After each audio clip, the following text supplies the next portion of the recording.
The blackened truth faded into a blue hue as our star's light reached the atmosphere of this pale blue dot. Sunlight struck my closed eyes, and as lightning struck the primordial ocean and rays of Frankenstein, my brain rose from its soothing rest of forgotten nightmares, filled with machine monsters and truths so black they emitted no light, and could be seen only by their distortions. Yellow fingers reached for a tobacco pouch as black fingers reached for tobacco plants in the Americas. Scores of ships, full of men to be whipped. The whip being the long, serpent-like arm of our law, which uses our vices to vice us. Hold us still to cut us with your carpentry, as Christ the carpenter was whipped and crucified on the cross of wood, which would be immortalized in the paper of Bibles. Hank Mortimer typed this with solemnity into his Oppo phone, as if it were a prayer. In his rational irrationality, it would be saved for posterity. All of history until now was the stuff of legends and forgotten dreams. Homer was to the Greeks an oral history, not a mere tale for children before the corporatocracy whisked their mothers away and gave the world computer streaming services, which fed them what they wanted. Myths. Although they had no idea they were dealing with myths, they were.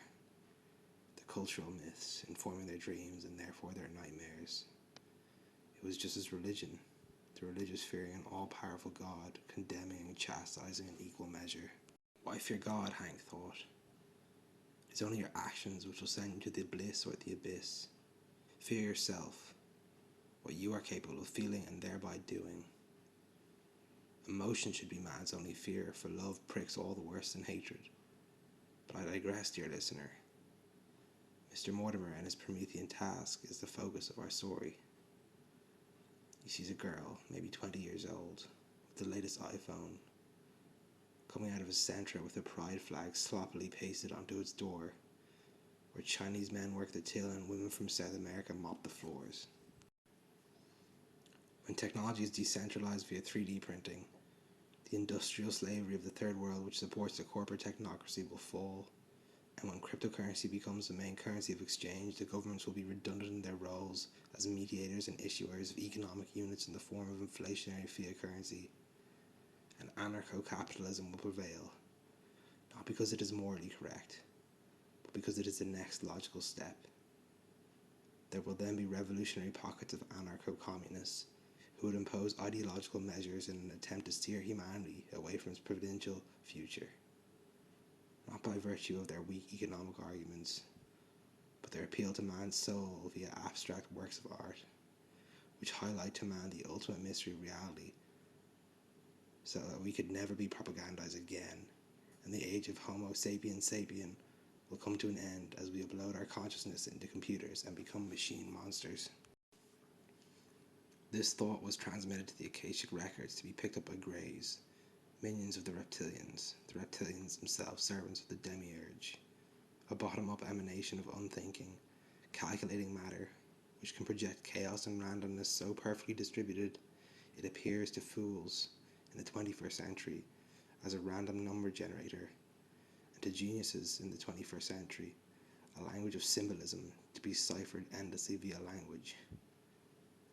But as there are an infinite amount of universes, there are in fact an infinite amount of them, with an infinite amount of monkeys, all typing the complete works of Shakespeare infinitely,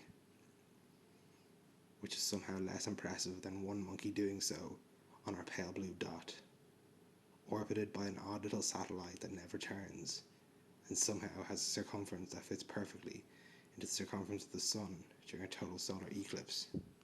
Shit, said Prime the reptilian. He's lost the plot again. He's realized genre-specific literature is merely a nail which anyone can hang their coat on, and he's employing elements of every genre so poorly it's like he's satirizing satire itself.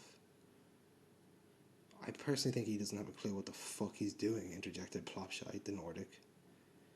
I mean, it's possibly the most boring, self-deriding, unentertaining tangent anyone has ever gone on, and while yeah, I guess it's kinda self-aware and all, but it reeks of someone who is only aware of how dumb he is.